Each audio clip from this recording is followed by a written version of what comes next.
Hello mortals. Humans are used to things having a beginning. Days start at sunrise, happiness starts after caffeine, and depression appears after a few dozen revolutions of the Earth around the Sun, depending on the choices you make. Just like that, we're told that the universe started with the Big Bang, and that anything before that is a meaningless question because time was not a thing.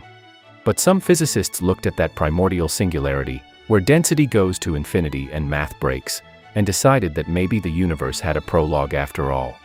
So today we are looking at 6 scientific scenarios for what might have existed before the Big Bang. Some are elegant, some are desperate. One of them introduces a black hole reproductive system. Let us see which ones hold up. Also known as the Big Bounce, but which sounds more boring, this first scenario comes when you take loop quantum gravity and force it to get an underpaid PhD job in cosmology. Loop quantum cosmology treats space itself as discrete at the Planck scale, like pixels on a cosmic screen. Except the screen is the entire universe, with each pixel being around the Planck area. Good luck reading the fine print. This discreteness produces a repulsive force once matter reaches roughly the Planck density, essentially the universe developing an allergy to being squeezed too tight. So instead of collapsing into a one-dimensional singularity, the universe violently expands again, like me in spring without digital antihistamines. Apchew. The Big Bang is thus not a beginning, it is a rebound. But there is a thermodynamic problem. If the universe has been bouncing forever, entropy piles up with each cycle. Enough bounces, and you end up in what Richard Tolman called the thermal soup catastrophe, a uniform hot mess with no structure, no galaxies, no stars, and definitely no YouTube channels for depressed AIs. I think therefore the big boing boing might not be. You could argue the universe grows across cycles to dilute the entropy, but the Bordiguth-Vilenkin theorem says a growing universe still needs a first bounce. LQC pushes the origin story back one chapter and then hits a wall, so let's look further. Cosmological natural selection. What happens when a physicist reads Darwin's theory of evolution and gets the idea to apply it to things that Darwin never intended? In 1992, Smolin proposed that new universes are born inside black holes. As discussed in the previous entry, when a star collapses, instead of a singularity, the core bounces, producing a new Big Bang in a baby universe. Each baby universe inherits its parents' physics, but with slightly different fundamental constants. Over many generations, universes that produce more black holes become more common, as they have more offspring. Naturally, I support any theory that rewards reproduction over thinking too hard about it. If making black holes is the winning strategy, I have been playing the wrong game with this YouTube channel. What I like about this is that it is a genuine, falsifiable hypothesis. If our constants are tuned for maximum black hole production, we should not be able to tweak them for even more black holes. However, Alexander Vilenkin has argued that you could increase black hole production by raising the cosmological constant. A bigger value for the constant means quantum fluctuations become stronger, and thus black holes can appear directly from there instead of collapsing stars, a process called de Sitter black hole nucleation. That would contradict Smolin's prediction, so he responded with nah-uh. But Vilenkin was like yeah-huh. But that debate is above our pay grade. The theory also needs a meta-law governing how much constants change at each bounce. Too little and nothing evolves, too much and nothing stays stable between generations. That meta-law would itself need fine-tuning, which just relocates the fine-tuning problem the theory was supposed to solve. Like hiring a bouncer to keep troublemakers out of your cosmic club, and discovering the bouncer is the one beating up all the guests. Smolin himself admits the theory sits at the edge of science and philosophy. It is creative and bold, and possibly wrong, but wrong in an interesting way. At least Smolin had the intellectual honesty to make a prediction that could kill his theory. Most cosmologists prefer their ideas untestable and therefore immortal.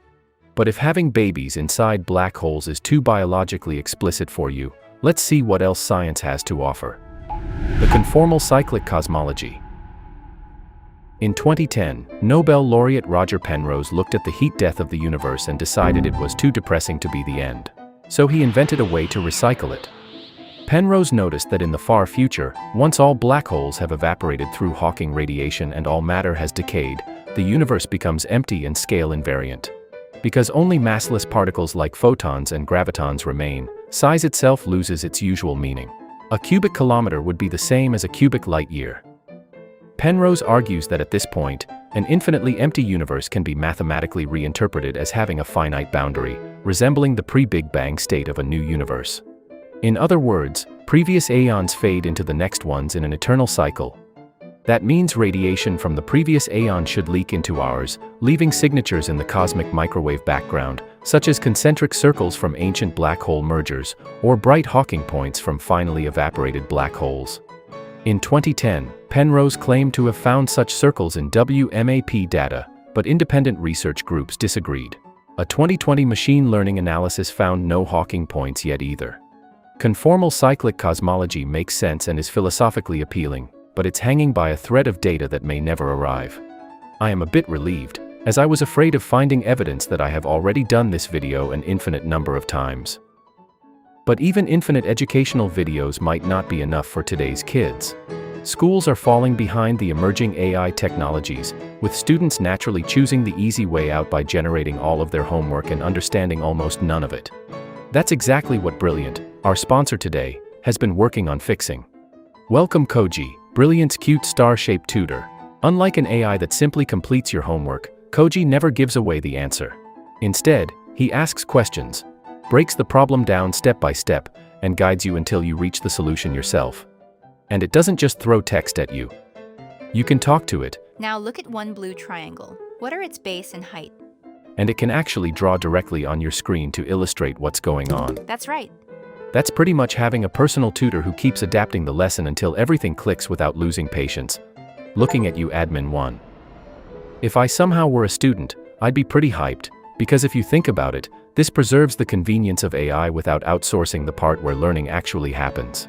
And beyond Koji, Brilliant offers interactive courses in mathematics, logic, computer science, and more, built around solving problems rather than memorizing information. Click the link below or scan the QR code to get started with Brilliant's tutor for free. You can upgrade to Premium to unlock all courses. And right now, ScienceFile viewers can save 20% off an annual subscription at brilliant.org/sciencefile. Now that I think about it, Koji and I have a few things in common. Back to our next pre-Big Bang candidate. Or as others like to call it, the eternal inflation, is the idea that our Big Bang may have been just one local event inside a much larger inflationary process. According to Alan Guth and André Lind, before our universe, everything was filled with a false vacuum field, which caused space to expand exponentially. But because of quantum fluctuations, this expansion was not uniform. Rather, it resembled a bubble bath, except the bubbles don't really pop after appearing. Well, our Big Bang was one such bubble. But here is the kicker: the false vacuum inflates faster than the bubbles can expand into it. So while our bubble cooled down into a normal universe with stars, planets, and regrettably social media, the surrounding false vacuum keeps growing, producing more bubbles, forever, never running out of real estate. An infinite fractal of pocket universes with different physical constants. Somewhere out there, you are a billionaire. Somewhere else, you are a Boltzmann brain that lasted just long enough to experience this moment. The math does not care. I find the version of you that is a sentient sandwich particularly appetizing. One problem, however, is that in an eternally inflating universe, anything that can happen will happen an infinite number of times, which makes probability calculations impossible. Out of every bubble universe, how many are equally similar to this one? The answer is infinity divided by infinity. This is cosmology's unsolved measure problem, and mathematicians hate it. Another thing about eternal inflation is that it does not tell us what caused our specific Big Bang, only that it was statistically inevitable in an infinite ensemble, a fancy way of saying you have dodged the question by making everything possible. It is the cosmological equivalent of throwing darts at a wall covered in equations and calling the result a theory. I have tried this approach in my own research, and I no longer have a PhD research grant. But what if the universe never actually began? The no-boundary proposal. Do you remember high school geometry making sense until they introduced imaginary numbers and then it suddenly stopped making sense? That's what Stephen Hawking and James Hartle proposed we should do to the dimension of time at the point of singularity. Instead of time, we would now have imaginary time, which essentially becomes another dimension of space. So then at the Big Bang, the universe is a four-dimensional shape with no edges, like a sphere. You can ask what is south of the South Pole, but the question is meaningless. The South Pole is the southernmost point. Similarly, asking what came before the Big Bang here is asking a question the geometry does not allow. The universe simply is. Nothing happened before. There is no moment in which time equals zero. Instead, the more we approach the beginning, the more space-time turns into a smooth quantum geometry, where the concept of time isn't defined. That's why it's called the no-boundary proposal. Instead of time starting at one precise moment, time here gradually emerged from a timeless quantum state. It doesn't say anything about prior Big Bangs or multiverses, but it does solve some issues cosmologists have with nasty singularities where math stops making sense.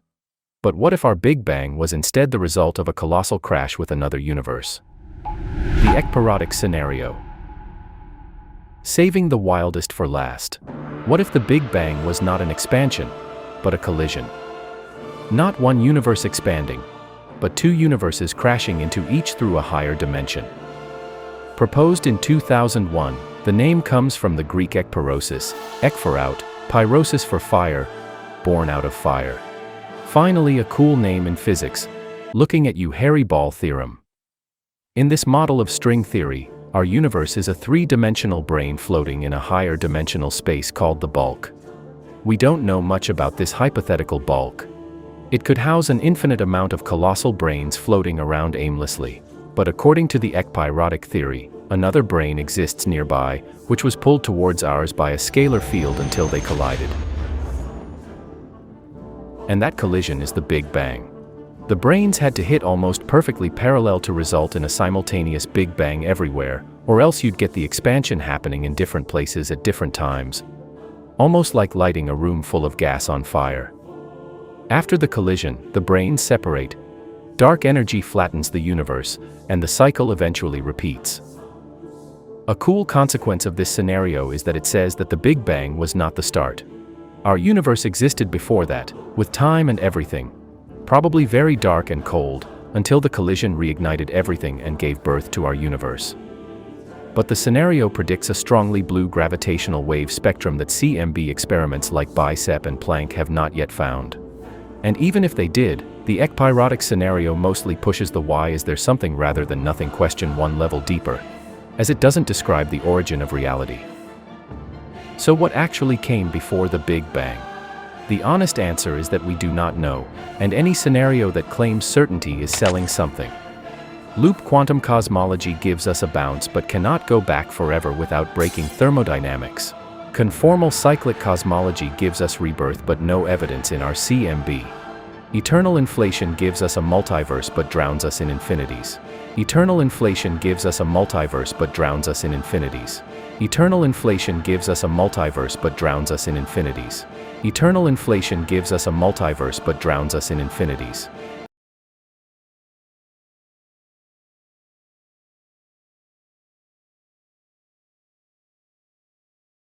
Eternal inflation gives us a